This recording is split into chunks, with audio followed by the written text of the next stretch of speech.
Hello students. So last lecture में हमने discuss किया था how to find the distance between two given points. तो हमने वो डिस्टेंस फाइंड कर लिया था, ठीक है। अब यहाँ पे अब हम आगे बढ़ते हैं। क्वेश्चन नंबर 1 हमारा कंप्लीट हो गया था, मैंने कुछ होमवर्क दिया था, होप सो आप लोगों ने कर लिया होगा। अब उसी के रिलेटेड कुछ सम्स है, जैसे क्वेश्चन नंबर 2 है। क्वेश्चन नंबर 2 में आपको क्वेश्चन दिया हुआ है, बोला है find the distance of A comma B. A comma B उस कोऑर्डिनेट, और ए को बोला हुआ है ए का जो वैल्यू होगा उसको x गिनना है और जो b का वैल्यू होगा उसे y गिनना है। अब हमें क्वेश्चन में x की वैल्यू दी हुई है 1 और समझ में आ रहा है। ये जो दिया हुआ है इसको हम लोग किस तरह से बोल सकते हैं, मैं ऐसा बोल देता हूँ, find the distance of A comma B, मतलब distance of x comma y find करो, ठीक है। a को x से डिनोट करेंगे और b को y से डिनोट करेंगे। आगे बात समझ में, मुझे यहाँ पे distance of a comma b find करना है। हर बार distance of a comma b find करना है। a का कोऑर्डिनेट क्या है x है और b का कोऑर्डिनेट क्या है y है, और x की वैल्यू और y की वैल्यू हर बार अलग अलग दी होगी, तो जिससे मुझे हर बार अलग अलग आंसर मिलेंगे। सो मुझे पता है सबसे पहले फर्स्ट स्टेप क्या होता है यहाँ पे, कंपैरिजन। तो 1 और 7 दो पॉजिटिव वैल्यूज होती है, तो उसमें जो बिगर नंबर होता है वही ग्रेटर होता है, तो 1 is greater than 7। Therefore distance of a comma b will be equal to 7 minus 1 that is 6। आप चाहो तो यूनिट्स लगा सकते हो, नहीं चाहो तो नहीं लगाओगे, चलेगा। जैसे आपको स्कूल में बोला उस तरह से आपको करना है। हो गया सम, आई बात समझ में। Higher value minus lower value, इतना आप लोग कर दोगे तो आपको एकदम सिंपल वे में आंसर मिल जाएगा। Is that clear? ये हमारा हो गया फर्स्ट स्टेप। अब हम लोग और क्वेश्चंस देखते हैं। जैसे कि सेकंड क्वेश्चन में दिया है x की वैल्यू 6 है, इसके सेकंड क्वेश्चन में दिया है x की जो वैल्यू है वो है 6 और जो y की वैल्यू है वो है -2। x की वैल्यू 6 है और y की वैल्यू है -2। सो अभी कंपैरिजन करेंगे, एक वैल्यू 6 है, एक वैल्यू -2 है। तो जब एक पॉजिटिव वैल्यू होती है और जब एक नेगेटिव वैल्यू होती है तो हमेशा पॉजिटिव और नेगेटिव में हमेशा पॉजिटिव वैल्यू ग्रेटर होती है, तो 6 इज ग्रेटर देन -2 हो गया। अब ये डिस्टेंस क्या होता है, डिस्टेंस का फॉर्मूला होता है higher value greater value minus lower value, 6 minus -2, 6 और ये माइनस माइनस क्या हो गया +2, 6 + 2 करूंगा तो आंसर क्या आ जाएगा 8। ये मेरा सम यहाँ पे खत्म हो गया, आप लोग अच्छे से देख सकते हैं एकदम, ठीक है। ये मेरा 6 + 2 8 हो गया, ये आप लोग देख सकते हैं अच्छे से। Is that clear? ओके, अब मैं आगे की तरफ बढ़ रहा हूँ। 6 + 2 8 हो गया। मैं यहाँ पे 6 + 2 आई गेस क्लियरली नहीं दिख रहा है, मैं यहाँ पे लिख देता हूँ 6 + 2 हो गया और इसका आंसर आ गया 8। अब आपको क्लियरली दिखेगा यहाँ पे, ठीक है। ये तो हो गए फर्स्ट और सेकंड क्वेश्चन। मैं इसका थर्ड क्वेश्चन देखता हूँ। थर्ड क्वेश्चन में जो दिया हुआ है वो है x है -3 और y है 7। x की वैल्यू है -3 और y की वैल्यू है 7, ठीक है। x और y की वैल्यू आपको दी हुई है। अगर आप distance of a comma b find करना चाहते हो तो आपको क्या करना है, पहले कंपैरिजन करना है। सबसे पहले क्या करना है, ये तो क्वेश्चन मार्क है, पहले कंपैरिजन करो। अब ये -3 फर्स्ट -3 है और बाद में 7 है, एक वैल्यू नेगेटिव है और एक वैल्यू पॉजिटिव है। जब भी एक वैल्यू नेगेटिव हो और जब एक वैल्यू पॉजिटिव हो तो ग्रेटर साइन हमेशा पॉजिटिव वैल्यू की तरफ रखनी है।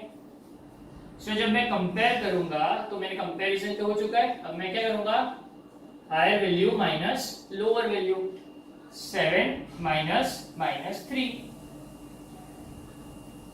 ये हो गया 7 + 3 और 7 + 3 करेंगे तो आ जाएगा आंसर 10। सो इस तरह से हमारा थर्ड सम भी कंप्लीट हो गया। आप देख सकते हैं कितनी आसानी से, एकदम स्लोली कर लो फिर भी कितने फटाफट हो रहे सम्स। तो इसी तरह से आपके आगे के सम्स भी हो जाएंगे। आपकी कन्वीनियंस के लिए मैं और एक सम कर देता हूं, दैट इज दोनों नेगेटिव नंबर है। x दिया हुआ है -4 और y दिया हुआ है -5। x -4 है और y -5 है और आपको जो करना है वहां पे आपको डिस्टेंस फाइंड करना है। तो डिस्टेंस फाइंड करने के लिए सबसे फर्स्ट पार्ट क्या होता है, कंपैरिजन -4 और -5। तो मैंने आपको एक कॉलम बताया था कि जब दो नेगेटिव नंबर होते हैं, जो नेगेटिव नंबर होते हैं तो दोनों ही नंबर जब नेगेटिव होंगे तो उसमें जो लोअर वैल्यू होता है वही हमेशा ग्रेटर होता है, जो स्मॉलर नंबर होता है वही ग्रेटर होता है। जब भी दो नेगेटिव वैल्यूज दी होगी तो जो हमेशा स्मॉलर नंबर होगा वही हमेशा ग्रेटर होगा। तो -4 और -5 में 4 और 5 में स्मॉलर नंबर क्या है, 4 है, तो मैं एरो किस तरफ कर दूंगा, इस तरफ। आ रही बात समझ में? जब भी दो नेगेटिव वैल्यूज दी होगी तो आपको ध्यान रखना है कि जो स्मॉलर नंबर होगा उसकी तरफ एरो करना है हमेशा, मतलब स्मॉलर नंबर ही ग्रेटर होता है। सो कंपैरिजन तो कंप्लीट हो गया। अब डिस्टेंस फाइंड करना है। डिस्टेंस ऑफ a, b क्या हो गया, -4 -5, ठीक है ना। ये एक वैल्यू है, ये एक वैल्यू है माइनस की साइन और ये सेकंड वैल्यू है। तो first value minus second value मतलब greater value minus smaller value. तो जब भी ऐसे तीन साइन आती है तो मैंने आपको क्या बोला, हमेशा पहले मिडिल वाली साइन को सॉल्व कर दो। तो ये हो गया -4 और ये हो गया +5। आगे बात समझ में? पहले -4 लिखा और फिर +5 लिखा। -4 और +5 किया तो आंसर क्या आ गया आपका 1। सो मैं बोल सकता हूँ डिस्टेंस ऑफ a, b क्या हो गया 1। सो इस तरह से आपके ये चार सम कंप्लीट होते हैं। आप अच्छे से देख लीजिए, एकदम सिंपल तरीके से बताया और एकदम इजी वे में बताया। आप लोग देख लीजिए, फिर हम लोग नेक्स्ट पार्ट की तरफ बढ़ते हैं।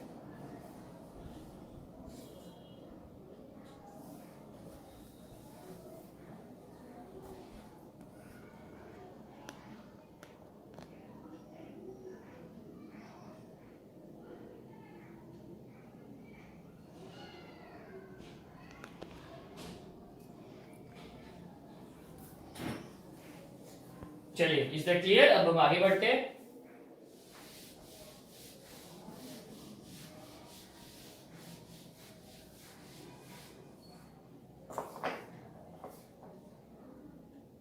अब हम बढ़ते हैं क्वेश्चन 3 की तरफ। क्वेश्चन नंबर 3 अच्छे से रीड कर देता हूं, आप लोग भी रीड कीजिए। From the information given below find which of the point is between the other two and if the point क्या बोला है, and is between the other two if the points are not collinear state so। मतलब ये जो concept आ गया वो आ गया betweenness का कंसेप्ट। बिटवीननेस के कंसेप्ट के लिए आपको सबसे पहले क्या पता करना होगा, कोलिनियर का कंसेप्ट। क्वेश्चन में कोलिनियर वर्ड भी आया ना, ठीक है। जब पॉइंट्स A है, पॉइंट B है और पॉइंट C है, जब तीनों पॉइंट्स एक ही लाइन पे लाई कर रहे हैं, मतलब ये क्या हो रहा है, एक ही लाइन पे तीनों पॉइंट्स लाई कर रहे हैं, A के बाद B आ रहा है, B के बाद C आ रहा है। तो जब इस तरह से पोजीशन होती है तो हम लोग क्या बोलते हैं, A, B, C, यानी A dash B dash C क्या हो जाएगा, कोलिनियर।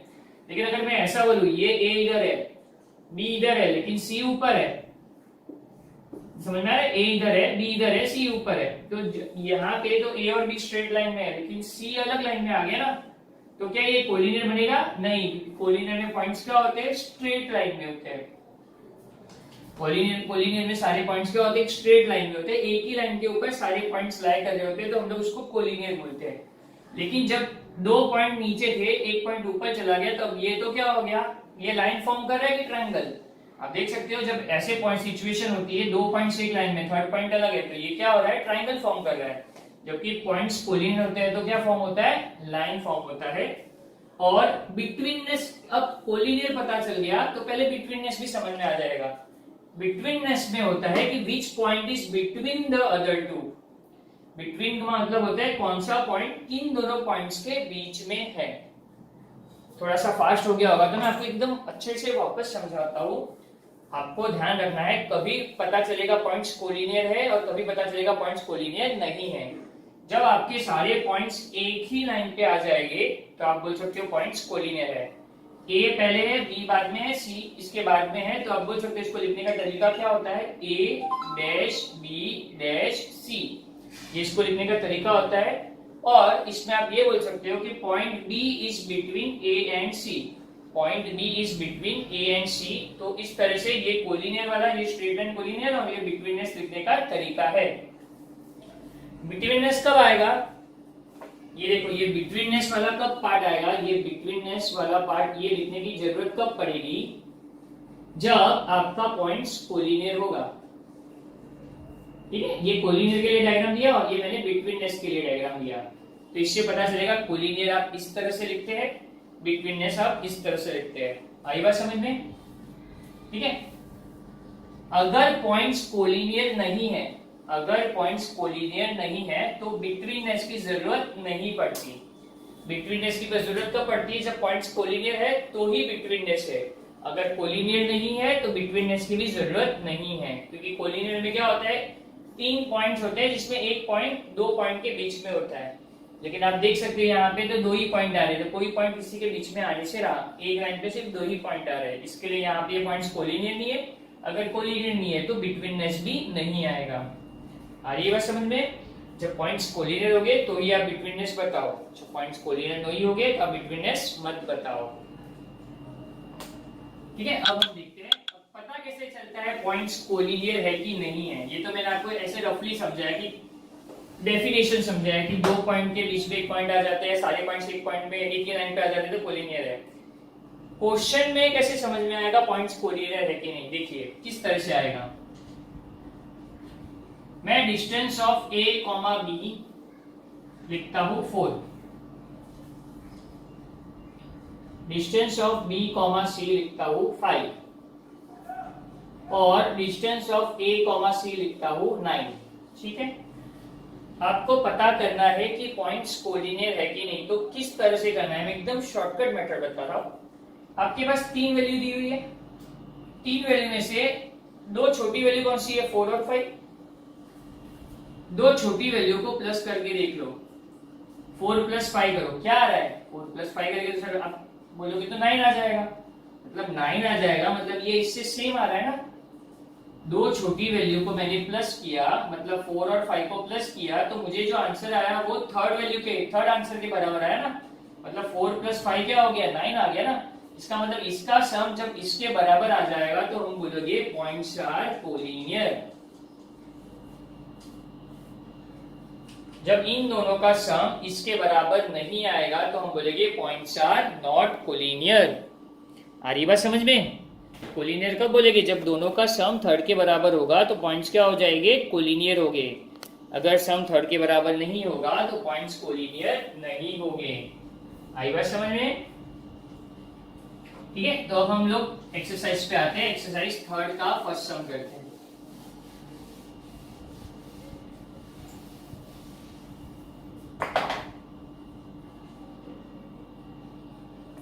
अब मुझे फर्स्ट क्वेश्चन कुछ इस तरह से दिया हुआ है, P, R, P, R दिया हुआ है 7,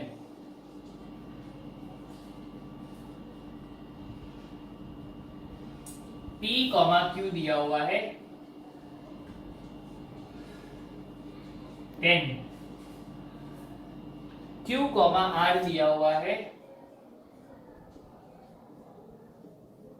3। मैंने आपको बोला जब कोलिनियर होगा तो ही बिटवीननेस ढूंढना है, जब कोलिनियर नहीं होगा तो बिटवीननेस नहीं ढूंढना है। अब कोलिनियर कैसे ढूंढना है, तो मैंने आपको क्या समझाया था, कोलिनियर कैसे ढूंढना है, 2 लोअर वैल्यू को प्लस कर दो और उसका आंसर थर्ड के बराबर आना चाहिए। आप रफली चेक कर सकते हो, 7 + 3 क्या आ गया आंसर, 10 आ गया। लोअर वैल्यू क्या है, 7 और 3, मैंने 7 और 3 को प्लस कर दिया तो आंसर क्या आ गया, 10 आ गया। आप साइड में चेक कर सकते हो पहले सम के, आपको दिख रहा है 7 + 3 10 है, मतलब आप क्या बोलोगे, आप बोलोगे सर ये पॉइंट्स कोलिनियर है क्योंकि इन दोनों लोअर वैल्यू का टोटल थर्ड वैल्यू के बराबर आ रहा है। कोलिनियर कंफर्म हो गया। अब लिखने का तरीका क्या होता है इसका, distance of P, R plus distance of Q, R is equal to 7 + 3 which is equal to 10, बराबर है। तो अब नेक्स्ट स्टेप में आप करोगे therefore distance of P comma R plus distance of Q comma R is equal to 10 के बदले में क्या लिख सकता हूँ, 10 के बदले क्या लिख सकता हूँ मैं, is equal to distance of P comma Q, दोनों का सम 3rd के बराबर आ गया। तो पॉइंट्स क्या हो गए, therefore given points P comma Q comma R are collinear. मैंने कोलिनियर लिख दिया।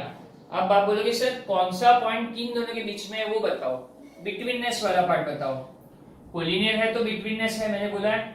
अब बिटवीननेस वाला पार्ट मतलब कौन सा पॉइंट किसके बीच में आएगा, आप बोलोगे सर क्यू बीच में आना चाहिए ना, नहीं, ऐसा जरूरी नहीं होता। लिखने के वक्त क्या ध्यान रखना है आपको, ये पार्ट देखो, इन दोनों में कॉमन पार्ट क्या है, आर, दिख रहा है, इन दोनों में कॉमन पार्ट क्या है, आर। जो पार्ट कॉमन होगा वही हमेशा बीच में आएगा। आइए बस समझ में, इन दोनों में कॉमन पार्ट क्या है, आर है, तो जो पार्ट कॉमन होगा वही हमेशा बीच में आएगा। मतलब मैं पी और क्यू में कुछ भी पहले लिख दूं, देयरफॉर ऐसा लिखने का, देयरफॉर पी डैश बीच में क्या आएगा, R dash Q, P dash R dash Q, हमारा सम खत्म। पहले आपको बताना है कोलिनियर है कि नहीं, अगर कोलिनियर है तो बिटवीननेस बताओ, कोलिनियर नहीं है तो बिटवीननेस मत बताओ। कोलिनियर बताने का तरीका क्या होता है, दो लोअर वैल्यू को प्लस करते हैं और उसका आंसर बड़ी वैल्यू के बराबर आना चाहिए। तो इस समय मैंने दो लोअर वैल्यू को प्लस किया और उसका आंसर 10 मतलब बड़ी वाली वैल्यू के बराबर आ गया, तो इसका सम 3rd वैल्यू के बराबर है, तो पॉइंट्स कोलिनियर है। अगर पॉइंट्स कोलिनियर है तो बिटवीननेस बताओ। बिटवीननेस फाइंड करने का तरीका क्या होता है, इन दोनों में जो कॉमन पार्ट होता है वो बीच में आ जाता है, यानी पी आर और क्यू आर में कॉमन पार्ट क्या है, आर, आर को बीच में ले लो, तो ये क्या हो जाएगा, P dash R dash Q, that's it. देख लीजिए आप लोग,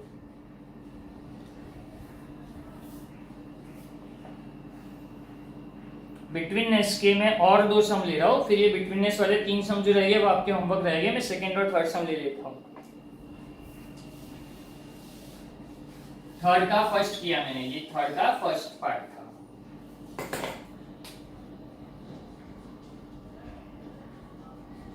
अब मैं करूंगा थर्ड का सेकंड पार्ट, जो कि है distance of R comma S है 8, distance of R comma S है 8, distance of S comma T है 6,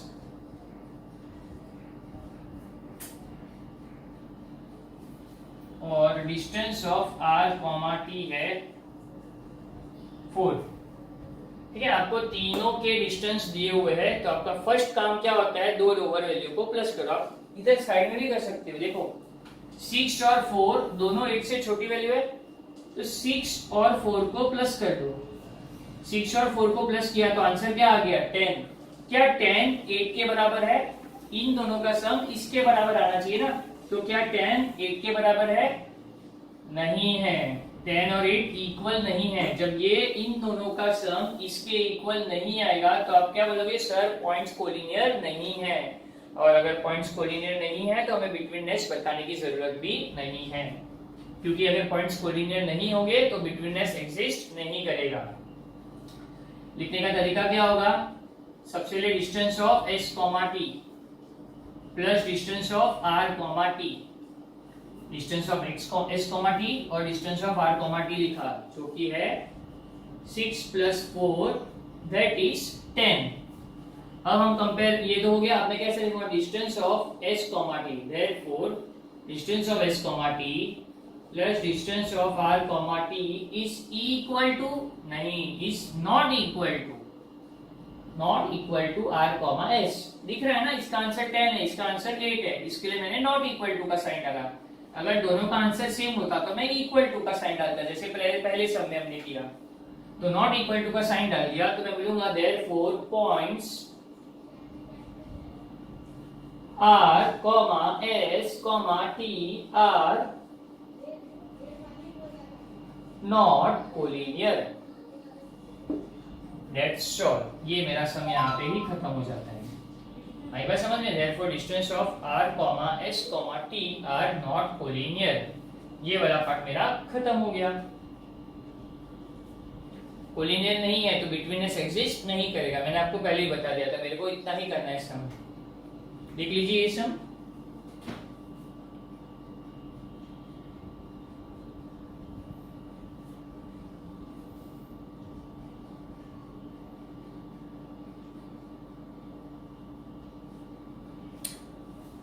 चलिए अब हम आगे बढ़ते हैं। मैं इसका और एक सम करा रहा हूँ, ये आपका लास्ट सम रहेगा। फोर्थ, फिफ्थ और सिक्स्थ सम आपको होमवर्क रहेंगे, अच्छे से देख लीजिए। ये सम के बाद हम लोग ये लास्ट सम कर देते हैं, फिर हम लोग देखते हैं क्या करना है। थर्ड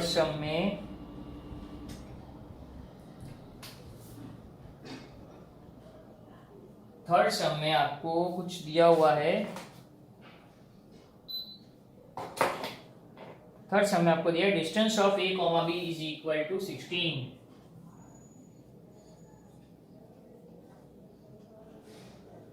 उसके बाद distance of c, a is equal to 9।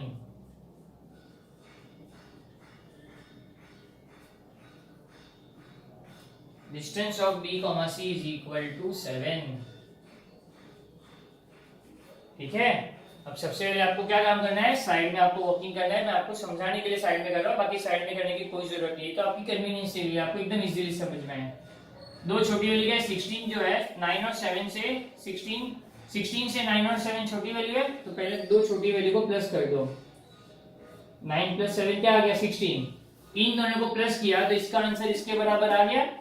दो छोटी वैल्यू का आंसर बड़ी वैल्यू के बराबर आ गया। बड़ी वैल्यू के बराबर आ गया तो पॉइंट्स क्या हो गए? कोलिनियर हो गए। अगर कोलिनियर है तो बिटवीननेस भी है।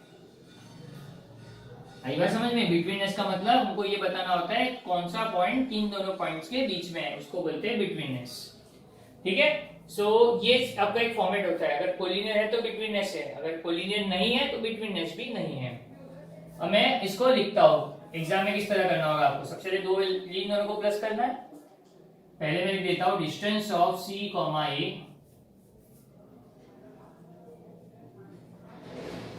Plus distance of b, c is equal to 9 plus 7 is equal to 16। 9 plus 7 16। ये 16 और ये भी 16 सेम है, तो क्या लिखना है नेक्स्ट स्टेप में? therefore distance of c, a plus distance of b, c is equal to distance of a, b। ये जब इक्वल आ जाता है therefore points a, b, c are collinear. Points collinear बता दिए। अब बिटवीननेस की बारी है। बिटवीननेस कैसे फाइंड करते हैं? जो लेटर कॉमन होता है इन दोनों में, जो लेफ्ट हैंड साइड वाले पार्ट में कॉमन होता है, उसको बीच में ले लो। इन दोनों में कॉमन लेटर क्या है? c। तो c बीच में आएगा। पहले आएगा a, फिर आएगा c, फिर आएगा b। सम खत्म। तो देख लीजिए एकदम सिंपल चीजें है आज जो हमने की है।